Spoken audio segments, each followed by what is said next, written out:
নমস্কার বন্ধুরা, আপনাদের সঙ্গে আছি আমি অর্পিতা। সঙ্গে অর্পিতা পরিবারের সাথে যুক্ত হওয়ার জন্য আপনাদের সকলকে জানাই আন্তরিক ধন্যবাদ। আমার চ্যানেলটি যদি এখনো সাবস্ক্রাইব না করে থাকেন তাহলে অবশ্যই সাবস্ক্রাইব করে দিন।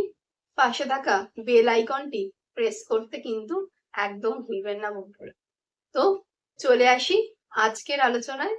আজ আমরা আলোচনা করব এমন 5টি অভ্যেস যা আমাদের সন্তানের সাথে বন্ডিং, সন্তানের সাথে বন্ধুত্ব গড়ে তুলতে ভীষণ সাহায্য করে। তো চলে আসি আজকের আলোচনায়, একটু স্কিপ না করে পুরো আলোচনাটা মন দিয়ে শুনুন। সন্তান লালন পালনের সব থেকে উল্লেখযোগ্য একটি দিক কিন্তু হলো সন্তানের সাথে কমিউনিকেশন। আর আমরা বাবা মায়েরা এইখানেই করে ফেলি কিন্তু ভুল। আমরা বুঝতেই পারি না যে সন্তানের সাথে কিভাবে কথা বলবো, কিভাবে তার সাথে কমিউনিকেট করব, যাতে সে তার কথাগুলো আপনাদেরকে ভালোভাবে বলে আর আপনাদের কথাগুলো সে ভালোভাবে শোনে। সেই সন্তান লালন পালনের কমিউনিকেশনের ওয়েগুলো নিয়ে আজ আমি আপনাদের সাথে ডিটেলসে আলোচনা করব। যদি আমরা সেই ওয়েগুলো বুঝতে পারি তাহলে সন্তান লালন পালন কিন্তু আর বোঝা বলে মনে হবে না বন্ধুরা। সন্তান লালন পালন তাহলে হবে আনন্দদায়ক। আসুন, কি সেই অভ্যেস, কোন সেই 5টা অভ্যেস যেগুলো আমরা রপ্ত করে নিলেই আমাদের সন্তানের সাথে সম্পর্কটা আরো সুন্দর, মিষ্টি, মধুর হয়ে উঠবে। শুনে নিন।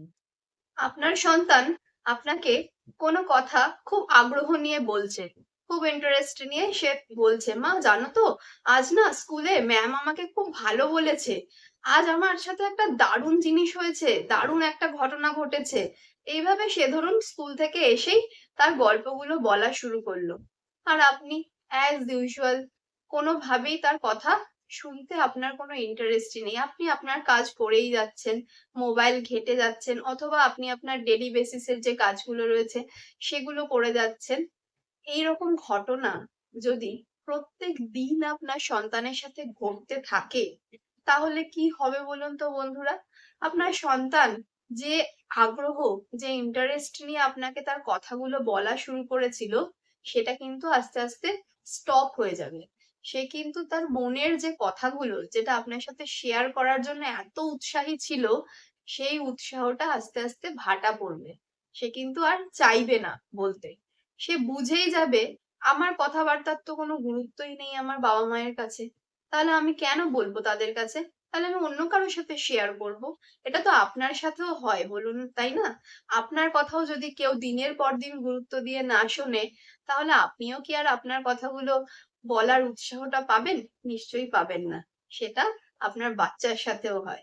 তাহলে আজকে থেকেই আপনার বাচ্চা যখনই কিছু শেয়ার করবে উৎসাহ নিয়ে, তখন সেটা মন দিয়ে শুনুন। মন দিয়ে শুনবেন মানে কোনো কিছু কাজ করতে করতে শুনলে কিন্তু হবে না। তার জন্য একটা স্পেসিফিক টাইম রাখুন। সেই টাইমটায় আপনার বাচ্চার কথাগুলোই শুধু শুনুন, কিন্তু অন্য কিছু সেই সময় আপনি করবেন না। তাহলে কিন্তু বাচ্চা বুঝে যায় যে আপনি তার কথাগুলো মন দিয়ে শুনছেন না।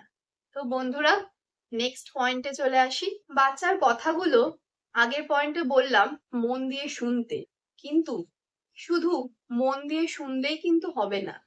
মন দিয়ে শুনে সে যেভাবে কথাগুলো বলছে, ধরুন খুব আনন্দ পেয়ে কোনো কথা বলছে, আপনাকে কিন্তু তার সেই সাথে সেই রিয়াকশনটাও দিতে হবে। বাহ, খুব ভালো বলেছো, দারুণ হয়েছে, এইভাবে কিন্তু আনন্দসূচক রিয়াকশনটাও কিন্তু আপনাকে দিতে হবে। আর সে যদি ধরুন কোনো দুঃখ পেয়েছে, ক্লাসে ম্যাম খুব বকেছে, সেটা নিয়েও সে আপনার সাথে শেয়ার করছে, তার প্রতি সমবেদনা কিন্তু আপনাকে অবশ্যই জানাতে হবে। অর্থাৎ এটাই বলতে চাইলাম, আপনার বাচ্চা যেই ধরনের কথা বলছে আপনাকে কিন্তু সেই অনুযায়ী রিয়াকশনটাও দিতে হবে। শুধু শুনে গেলেন, আপনি তো বলবেন যে হ্যাঁ আমি তো শুনি সব কথা মন দিয়ে, কিন্তু আপনি তো আর রোবট নয়, আপনি একজন মানুষ। মানুষ হিসাবে আপনাকে আপনার বাচ্চার সাথে বলা কথাগুলোর কিন্তু রিয়াকশন গুলো সাথে সাথে দিতে হবে। তাহলে সে বুঝতে পারবে যে আপনি তার কথাগুলো আন্তরিকভাবে শুনছেন। শুধু শুনতে হবে বলে শুনছেন না, আপনি মন থেকে তার কথাগুলো শুনছেন এবং সেই মতো আপনার মধ্যেও সেই রিঅ্যাকশনটা আসছে এবং সে তার কথাগুলো বলতেও আরো ইন্টারেস্ট পাবে। তো নেক্সট পয়েন্টে চলে আসি। আপনার বাচ্চাকে কি আপনি প্রত্যেকদিন একই ধরনের কোয়েশ্চেন করেন? যেমন ধরুন, আজকে স্কুলটা কেমন গেল? তোমার পড়াগুলো হয়েছে তো? ঠিকমতো খেয়েছো তো টিফিনটা? তো এই ধরনের কোয়েশ্চেন গুলো আমরা বাবা মায়েরা কিন্তু, বন্ধুরা, বাচ্চাদের সাথে কিন্তু রোজ ডেইলি বেসিসে এই কোয়েশ্চেন গুলো আমরা আমাদের রুটিন মাফিক করে থাকি। এই কোয়েশ্চেন গুলো বাচ্চারা প্রত্যেক দিন যদি একইভাবে করতে থাকেন না, বাচ্চারা কিন্তু ভীষণ বিরক্ত হয়।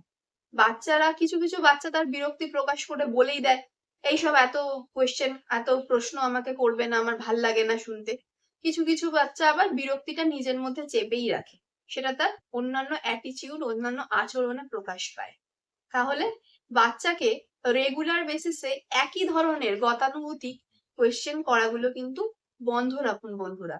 বরঞ্চ এই যে আপনার যে কোয়েরি গুলো, এগুলো আপনি বাচ্চার সাথে অন্যভাবে অন্যভাবে গল্পের ছলে জেনে নেয়ার চেষ্টা করুন যে তার স্কুলটা কেমন, আজকের দিনটা কেমন কাটলো স্কুলে, বা স্কুলে কোনো ঘটনা ঘটেছে নাকি, সেগুলো অন্যভাবে গল্পের ছলে বাচ্চার কাছ থেকে জেনে নিন। আর আপনি একটা কথা ভাবুন তো, আপনাকে যদি প্রত্যেক দিন কেউ একই ধরনের কোয়েশ্চেন একইভাবে একই টাইমে করতে থাকে, আপনার কেমন লাগবে?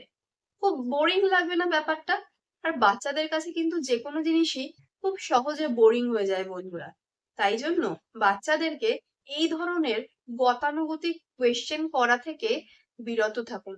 আরো একটা জিনিস আপনারা করবেন না বাচ্চাদের সাথে, সেটা হলো বাচ্চাকে অতিরিক্ত পরিমাণে না বলা। ধরুন বাচ্চা কিছু একটা করার জন্য আবদার করলো আপনার কাছে, আপনি বুঝতে পারছেন যে সেই জিনিসটা বাচ্চার কিন্তু করাটা ঠিক নয়। আপনি জাস্ট একবার হালকাভাবে বাচ্চাকে বলুন যে না, এটা করলে কিন্তু তোমার এই ক্ষতিটা হতে পারে। বাচ্চা যদি শুনলো ভালো, আর যদি সে না শোনে, সে কন্টিনিউয়াসলি আপনাকে বলতে থাকে যে করবো করবো, করি না করি না, এরকম ভাবে যদি আপনাকে ন্যাক করতে থাকে, তাহলে আপনি ছেড়ে দিন। আপনি ছেড়ে দিন। আপনি তো জানেন সেই জিনিসটা করলে সে বিপদে পড়বে। পড়তে দিন বাচ্চাকে বিপদে। পড়ুক বিপদে, তারপর সে কিন্তু আপনার কাছেই আসবে সাহায্যটা নেয়ার জন্য। যে মা মা এইটা হয়েছে, এই গন্ডগোলটা হয়েছে। তখন আপনি তাকে বুঝিয়ে বলুন, দেখো তোমাকে তো আমি এটা করতে বারণ করেছিলাম, তুমি করেছো, এখন দেখো আমি বলেছিলাম এই বিপদটা তোমার হতে পারে, এখন সেটাই হয়েছে। তখন কিন্তু বাচ্চা ভবিষ্যতে, আপনি যদি একবার হালকা করে না করেন, তাহলে কিন্তু বাচ্চা বুঝে যাবে যে এটা থেকে নিশ্চয়ই কোনো বিপদ আসতে পারে। তাই জন্যেই মা কিন্তু আমাকে বারণ করছে। আর সে ওই ঘ্যান ঘ্যান ঘ্যান ঘ্যান করে যে জিনিসটা করতে থাকে, ন্যাক করতে থাকে কন্টিনিউয়াসলি, সেটা কিন্তু সে আর করবে না। তাহলে বন্ধুরা, এই ট্রিক্সটাও কিন্তু আপনারা ট্রাই করতে পারেন। নেক্সট পয়েন্টে চলে আসি। বাচ্চা ভুল করেছে। বাচ্চা ভুল করলে তো আপনি বাচ্চাকে শাস্তি দেনই, নিশ্চয়ই দেয়, সব বাবা মাই দেয়, এটাই স্বাভাবিক। কিন্তু বাচ্চা ধরুন খুব ভালো একটা কাজ করলো, সে ধরুন ক্লাসে টেস্টে ভালো নাম্বার পেলো, বা ধরুন কোনো একটা গেমসে সে জিতে আসলো, বা কারোর সাথে খুব ভালো একটা আচরণ করলো যেটা আপনার খুব পছন্দ হয়েছে, তখন কি আপনি আপনার বাচ্চার পিঠটা চাপড়ে দেন? বাচ্চাকে বলেন সাবাস, তুমি তো খুব ভালো করেছো, I am proud of you, এরকম ভাবে কি আপনি আপনার বাচ্চাকে অ্যাপ্রিসিয়েট করেন? যদি না করে থাকেন, তাহলে আজকে থেকেই এই অ্যাপ্রিসিয়েশনটা কিন্তু স্টার্ট করুন। কারণ এই ধরনের অ্যাপ্রিসিয়েশন বাচ্চাকে কিন্তু কনফিডেন্স লেভেল অনেক বাড়িয়ে দেয় বাচ্চার।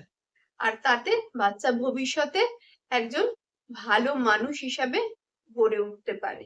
তো নেক্সট পয়েন্টে চলে আসি। আপনার সন্তান তো আপনারই, তাকে আপনি ভাববেন যে সবসময় আপনি কন্ট্রোল করবেন।